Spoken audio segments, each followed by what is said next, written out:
Myself Nishant Kumar. Today I am going to teach you English language subject of class 7 and the topic is adjective.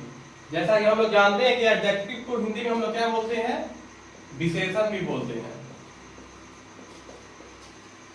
तो इसके बारे में आप लोगों ने पिछले कक्षाओं में क्लासों में पढ़ चुके हैं। इसके बारे में बहुत कुछ ऐसी चीजें हैं जो आप लोग जानते हैं।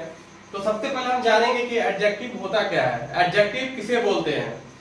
So adjective are the words or the clauses that show the quality of nouns, pronouns or provide some additional information about them. Adjective ऐसा word होता है, ऐसा शब्द होता है या ऐसा clauses होता है जो noun या pronoun के बारे में उसके बारे में इंफॉर्मेशन देता है या उसके क्वालिटी के बारे में बताता है। जैसे Ram is brave, Ram is brave यानी कि इसका हिंदी मीनिंग क्या हो गया, राम बहादुर है। तो to be brave is the quality of Ram यानी कि ब्रेव जो है वो राम का क्या है, क्वालिटी है। तो राम हमारा क्या है, नाउन है। तो ब्रेव क्वालिटी है किसका, राम का।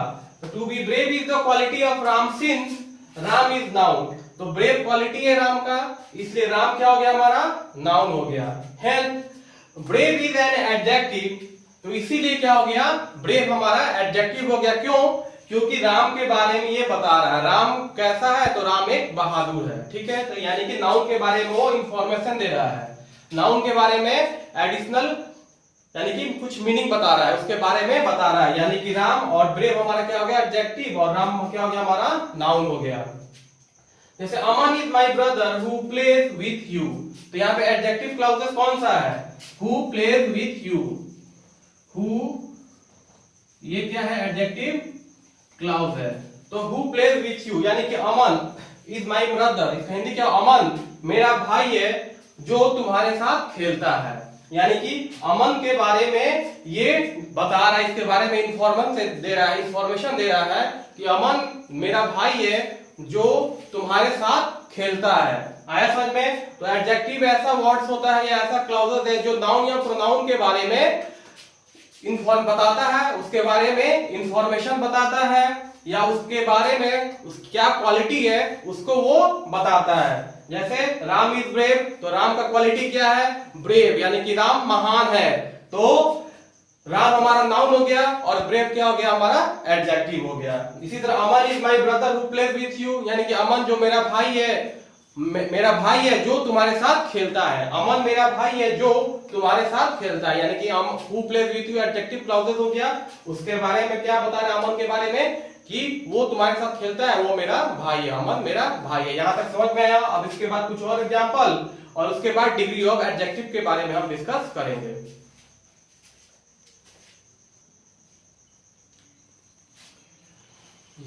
यहाँ पे दूसरा एग्जांपल है, I have many few pencils, मेरे पास बहुत ज्यादा या कुछ पेंसिल्स है। तो यहाँ पे मेनी और फ्यू जो है वो कुछ एडिशनल के बारे में बता रहा है, पेंसिल्स के बारे में कुछ इंफॉर्मेशन दे रहा है, कुछ एडिशनल मीनिंग दे रहा है। जैसे जैसे आई हैव मेनी यानी कि मेरे पास बहुत और कुछ पेंसिल्स है। तो सो इसलिए मेनी और फ्यू क्या हो गया, एडजेक्टिव हो गया। आगे समझ में, I have many few pencils यानी कि यहाँ पे पेंसिल्स के बारे में मेनी और फ्यू कुछ एडिशनल मीनिंग दे रहा है, बता रहा है उसको इंफॉर्मेशन, उसके बारे में कुछ इंफॉर्मेशन दे रहा है। तो इसीलिए हमारा मेनी और फ्यू क्या हो गया, एडजेक्टिव हो गया। उसके बाद से डिग्री ऑफ एडजेक्टिव। तो हम लोग जानते हैं कि एडजेक्टिव में 3 डिग्री होता है, पॉजिटिव, कंपैरेटिव और सुपरलेटिव। तो पॉजिटिव में हम लोग सिंपल सेंटेंसेस यूज करते हैं, कंपैरेटिव में हम दो लोगों के बीच में तुलना करते हैं, कंपैरिजन करते हैं, दोनों में कौन बेहतर है, दोनों में कौन अच्छा है या दोनों में कौन खराब है। तो हम दो लोगों में जब कंपैरिजन करते हैं तो वो कंपैरेटिव डिग्री होता है और उसमें हम लोग दैन लगाते हैं, दैन का यूज करते हैं। दूसरा है सुपरलेटिव यानी कि सुपरलेटिव हो गया यानी कि सब में अच्छा, यानी कि जितने सारे मेंबर्स हैं या जितने सारे लोग हैं, जितने सारे बॉयज हैं, जितने सारे स्टूडेंट्स हैं, उन सब में जो सबसे अच्छा होता है वो सुपरलेटिव डिग्री में आता है और उसमें हम लोग द का यूज करते हैं। आगे समझ में। अब इसी को हम कुछ एग्जांपल के तौर पे इन तीनों डिग्री को बारी बारी कर करके समझेंगे। अब यहाँ पे है यूज ऑफ ER और EST। तो सबको पता है कंपैरेटिव डिग्री में हम लोग क्या यूज करते हैं, ER, और सुपरलेटिव डिग्री में क्या यूज होता है, EST। तो जैसे एग्जांपल के तौर पे है positive degree tall, comparative degree taller, superlative degree tallest. यानी टॉल मींस लंबा है, राम इज टॉल।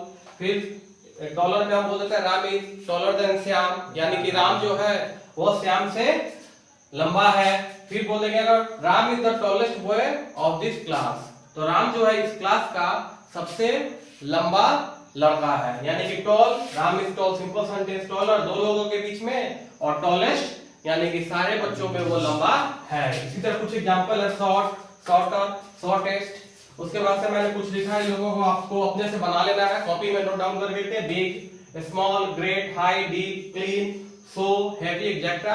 आप लोग तो और भी जानते ही हैं कंपैरेटिव सुपरलेटिव डिग्री के बारे में, कैसे कुछ वर्ड्स अगर बुक में जो दिया होगा उसको भी आप लोग आगे बना सकते हैं और उसको सॉल्व कर सकते हैं। उसके बाद से है यूज ऑफ मोर और मोस्ट। तो कुछ कंपैरेटिव डिग्री, सुपरलेटिव डिग्री में हम लोग मोर और मोस्ट का यूज करते हैं। जैसे कंपैरेटिव डिग्री में हम लोग मोर लगाते हैं और सुपरलेटिव डिग्री में हम लोग मोस्ट लगाते हैं। तो ये सबको पता है, जैसे एक्टिव हो गया, ब्यूटीफुल हो गया, इंटेलिजेंट हो गया। तो इन सभी वर्ड्स पे हम लोग क्या लगाते हैं? More beautiful, most beautiful, more intelligent, more intelligent. तो इसका कुछ एग्जांपल देखेंगे और उसको सॉल्व करेंगे। यहाँ पे कुछ एग्जांपल है, जैसे मोर और मोस्ट का। Active, more active, most active. उसी तरह ब्यूटीफुल है तो मोर ब्यूटीफुल, मोस्ट ब्यूटीफुल। तो ये होता है कुछ सिलेबल वर्ड्स होते हैं जिसमें दो से ज्यादा सिलेबल वर्ड्स यूज होते हैं, उसके पहले हम लोग मोर और मोस्ट का यूज करते हैं। जैसे ब्यूटीफुल, यानी कि दो से ज्यादा सिलेबल वर्ड जिसमें यूज किए जाते हैं उसके साथ हम लोग मोर और मोस्ट यूज करते हैं। इसके बाद से आप लोगों को ये बनाना है, इसका एग्जांपल जैसे बना ब्यूटीफुल का, केयरफुल का, cheerful, dangerous, difficult, famous, popular, etcetera. और भी से रिलेटेड वर्ड बुक में दिया हुआ है, उसको भी आपको सॉल्व करना है। उसके बाद से कुछ इरेगुलर पैटर्न होते हैं जिसमें ना ही हम लोग मोर और मोस्ट यूज करते हैं और ना ही ईआर और ईएस्ट यूज करते हैं। यानी कि विदाउट ईआर, ईएस्ट एंड विदाउट मोर और मोस्ट के कुछ इरेगुलर वर्ड होते हैं, जैसे गुड, बेटर, बेस्ट, मच, मोर, मोस्ट। तो ऐसे कुछ वर्ड जो आप लोगों ने पिछले क्लासों में पढ़ चुका है, कुछ ऐसे वर्ड्स होते हैं जिसमें ना ही हम लोग मोर मोस्ट यूज करते हैं और ना ही ईआर, ईएसटी यूज करते हैं। तो आगे साथ में ये है कुछ सिलेबल वर्ड्स होते हैं जिसमें दो मोर और मोस्ट यूज करते हैं ज्यादा, और कुछ इरेगुलर पैटर्न वाले होते हैं जो जिसमें हम लोग विदाउट ईआर, ईएसटी और विदाउट मोर और मोस्ट यूज करते हैं। कुछ एग्जांपल मैंने दिया है और बुक में भी दिया हुआ है, आपको इसके एग्जांपल के बुक में कोशिश ट्राई करना है, सारे एग्जांपल को सॉल्व करना है, क्वेश्चन को सॉल्व करना, और उसमें एग्जांपल भी दिया होगा उसमें भी ट्राई करना, उसको भी सॉल्व करने की कोशिश करना है। अब इसमें कुछ है पार्टिसिपल एडजेक्टिव के बारे में हम पढ़ेंगे। ये आप लोगों को पता होगा, चैप्टर में दिया है। इसमें मुख्यतः दो टाइप्स होते हैं, प्रेजेंट पार्टिसिपल और पास्ट पार्टिसिपल। तो इतना याद रखना कि प्रेजेंट पार्टिसिपल इंड होता है आईएनजी से और पास्ट पार्टिसिपल इंड होता है ईडी से। जैसे participle adjective ends with ING और ED and both as verb and adjective. तो जो पार्टिसिपल एडजेक्टिव होता है वो एंड होता है आईएनजी के द्वारा या ईडी के द्वारा, और दोनों वर्ब भी हो सकते हैं और एडजेक्टिव, दोनों की तरह वो काम करते हैं। जैसे एग्जांपल दिया हुआ है, इसको हम लोग कह सकते हैं वर्बल एडजेक्टिव भी बोलते हैं। जैसे एग्जांपल दिया रनिंग, ये हमारा क्या है? पार्टिसिपल है, ठीक है, ये हमारा क्या है? पार्टिसिपल है। Running, running down the stair, Sam open the door. तो ये हमारा क्या है? एक प्रेजेंट पार्टिसिपल है, रनिंग और आईएनजी के साथ यूज हुआ है, यानी कि ये क्या है? Present participle. उसके बाद having lost my pen, I went to buy a new one. तो इसमें भी क्या क्या है? HAVING, हैविंग लॉस्ट, ये भी इसमें क्या है? हैविंग हमारा पार्टिसिपल है। तो पार्टिसिपल दोनों की तरह यूज किया जाता है, वर्ब की तरह भी और एडजेक्टिव की तरह भी। और यहाँ पे इसके दो टाइप मैंने बताया था, एक है प्रेजेंट पार्टिसिपल और दूसरा है पास्ट पार्टिसिपल। अब हम लोग प्रेजेंट पार्टिसिपल क्या होता है और पास्ट पार्टिसिपल क्या होता है इसके बारे में डिस्कस करेंगे।